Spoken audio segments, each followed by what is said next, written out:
안녕하세요. 행복지킴이 선혁입니다. 오늘은 며칠 전에 정부에서 5차 재난지원금 가이드라인을 발표했습니다. 그래서 그 부분들을 정리해 보도록 하겠습니다. 그리고 세부적인 방안은 조금 있다가 좀 더 자세히 발표한다고 하니까 그때 내용이 나오면 다시 정리해 보도록 하겠습니다. 오늘은 5차 재난지원금 신청 방법, 지급 시기, 그리고 어느 정도 소득이 있으면 받을 수 있는지, 그리고 추가로 좀 더 받을 수 있는 대상들이 있습니다. 그 부분들을 정리해 보도록 하겠습니다. 구독과 좋아요는 저에게 힘이 됩니다. 여러분들의 많은 성원 감사드리고요. 구독, 좋아요, 홍보, 알람 부탁드리겠습니다. 5차 재난지원금 신청 방법, 지급 시기, 소득 기준 등에 대해서 정리해 보도록 하겠습니다. 5차 재난지원금 대상은 가구소득 하위 80% 이하인 중위소득 180% 수준으로 정해졌습니다. 그러면 가구소득 하위 80%가 얼마인지 보면요. 1인 가구는 329만원, 2인 가구는 556만원, 3인 가구는 717만원, 4인 가구는 878만원. 그래서 4인 가구 878만원을 연소득으로 환산을 해보면 1억 536만원 정도가 될 수 있다고 봅니다.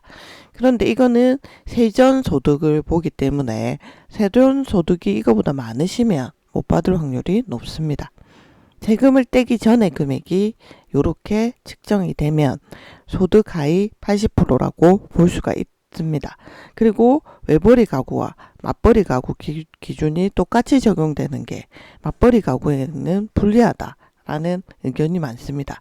그래서 정부에서 외벌이 가구와 맞벌이 가구의 기준을 다르게 적용할 수 있는 가이드라인을 만들겠다고 얘기했었습니다. 그래서 아마 곧 나올 거라고 보여지고요.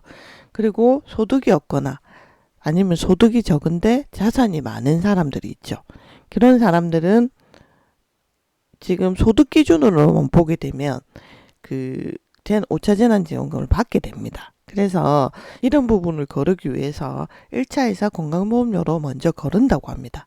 그래서 건강보험료가 일정 수준이 넘으면은 지원 대상 금액에서 우선 먼저 떨어뜨리고 그 다음에 소득으로 보겠다라고 말을 했습니다. 정부에서. 그래서 그렇게 안이 정해졌다라고 보시면 되고요. 그리고 이제 소득 하위 80% 기준은 4인까지는 아까 말씀드렸고 5인은 1036만원, 6인은 1193만원이라고 보시면 되고요. 이거는 세전소득을 말씀드리는 거예요.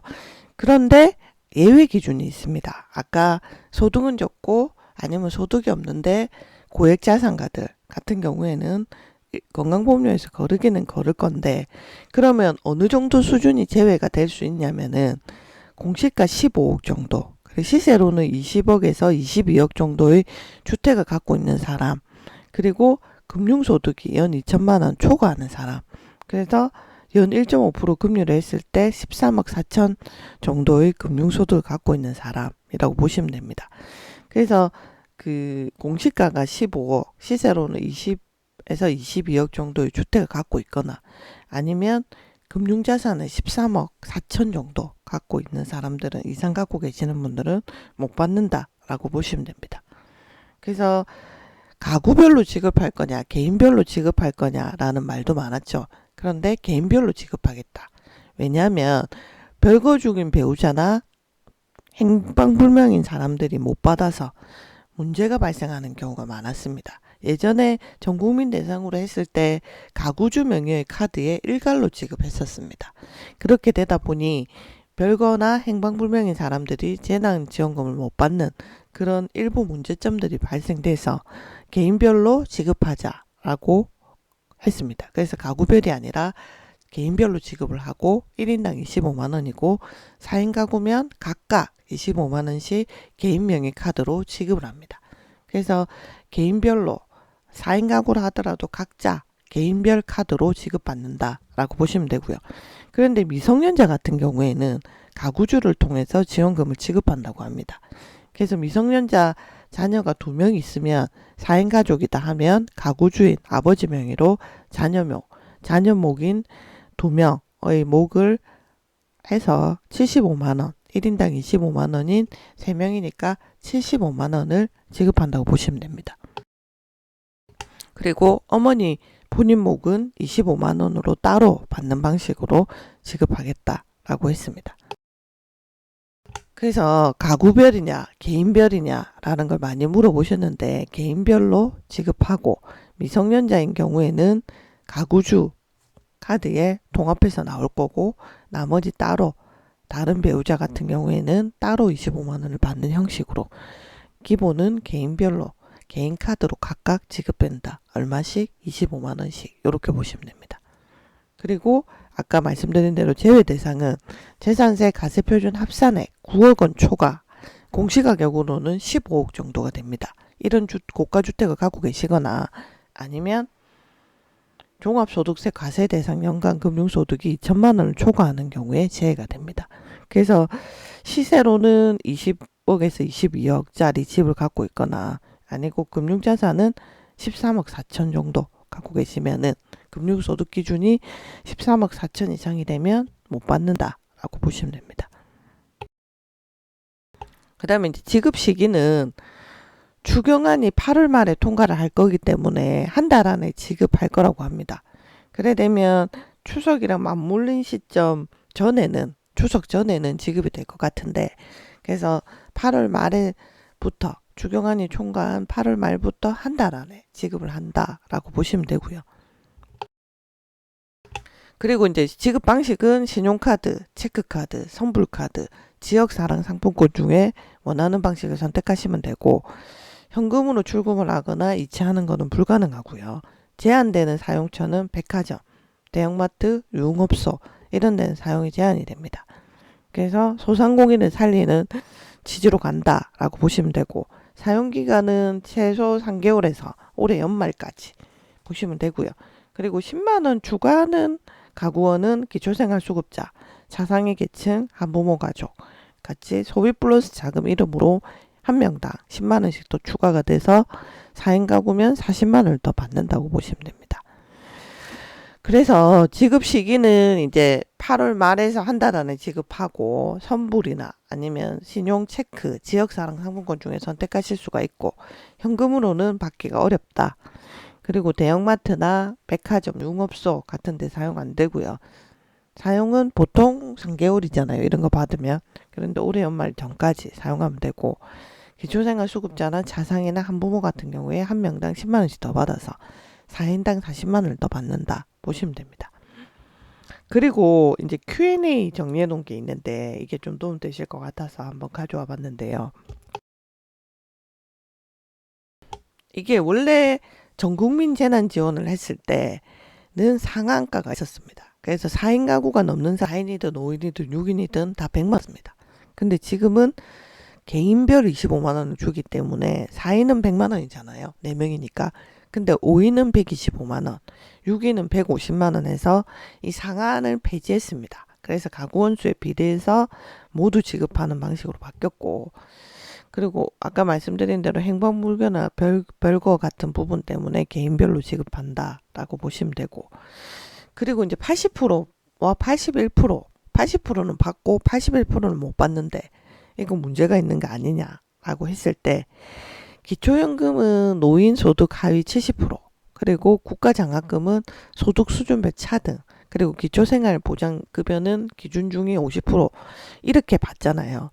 그러면 어쩔 수 없이 재산과 소득을 기준으로 선별하는 모든 사업은 이런 경계선의 문제는 가지고 있다라고 정부가 말했고요.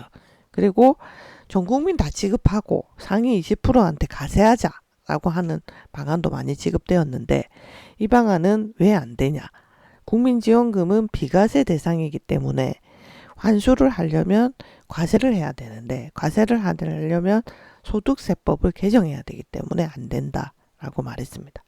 그리고 지급 기준별 선별의 건강보험료를 활용하는 이유는 전 국민이 다 가입되어 있는 별도의 시스템 추가가 구축되어 있는 게 없고,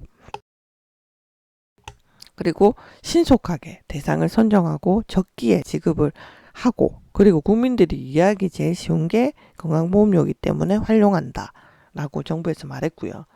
그리고 건강보험 외에 다른 대안은 없나 하고 물으니까 정부에서 소득과 재산을 전수조사하는 게 현실적으로 어렵고 비용도 많이 들고 하니까 미리 구축되어 있고 전 국민을 다 볼 수 있는 게 건강보험료다라고 봤고요.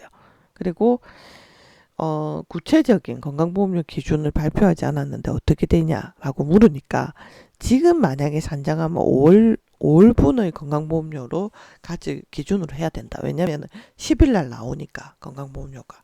그래서 최대한 가까운 시기에 있는 건강보험료를 뽑을 수 있는 방법이 6월 건강보험료가 된다. 그러면 7월 10일 날 확정이 될 거고 그렇게 되면 이 3주간의 작업을 거친 다음에 7월 하순경에 정확한 보험 기준을 발표할 수가 있기 때문에 6월 건강보험료를 해야 되고 그리고 최신 정보를 반영해야 코로나로 피해를 보는 소득이 감소한 국민들의 그 소득 기준을 정확하게 넣을 수가 있기 때문에 6월을 기준으로 하는 건강보험료를 할 거다라고 정부에서 발표를 했고요. 그리고 개인별이 아닌 가구별로 선별하는 이유는 가구별로 선별을 해야 소득이나 재산에 대한 어떤 선별을 했을 때 공정성 문제, 형평성에 어긋나지 않는 문제가 발생한다. 왜냐하면 1인 가구 1억하고 4인 가구 1억을 가구원 수가 다른데 동일하게 평가하는 게 곤란하다. 그래서 가구원별로 해야 된다라고 했고요. 그리고 맞벌이 가구가 지금 이런 시스템으로 가면 불리한데 라고 지적하는 상황이 많았죠. 그거는 외벌이 가구하고 맞벌이 가구는 당연히 맞벌이 가구가 소득이 많고 많은 가구가 불리할 수밖에 없는데 그래서 전국민 재난지원금 할 때는 어떻게 했냐면 생계를 달리해서 다른 도시에 거주하는 맞벌이 같은 경우에 본인이 희망하면 가구를 분리해서 인정을 했었습니다. 그래서 이제 전국민 재난지원금 예전에 받았던 거 생계를 달리했을 때 다른 도시에 거주했을 때 맞벌이를 가구 분리했던 이런 방식으로 가지 않겠냐 보여지고요. 그리고 올해 공시지가가 급등했는데 이게 건강보험료 지역가입자 같은 경우에는 피해를 입을 수가 있다라고 한 부분은 6월 건강보험료를 아까 기준으로 삼을 거다라고 정부에서 말을 했잖아요. 근데 6월 건강보험료는 지난해 공시가격을 반영한다. 그래서 올해 공시가격이 급등한 거는 반영되지 않는다라고 정부에서 말했고요. 그리고 국민지원금 지급 시기는 아까 말씀드린 대로 추경 통과하는 8월 말에서 한 달 안에 지급할 예정이다 라고 했습니다. 그래서 오늘은 5차 재난지원금 얼마 전에 정부가 가이드라인 발표한 거 정리해봤고요. 그리고 여러 가지 문제들을 Q&A 형식으로 10개로 추려봤습니다. 구독과 좋아요는 저에게 힘이 됩니다. 여러분들의 많은 성원 감사드리고요. 앞으로도 잘 부탁드리도록 하겠습니다. 좋은 컨텐츠로 반드시 보답하는 크리에이터가 되도록 항상 노력하겠습니다. 구독, 좋아요, 홍보, 알람 부탁드리겠습니다. 감사합니다.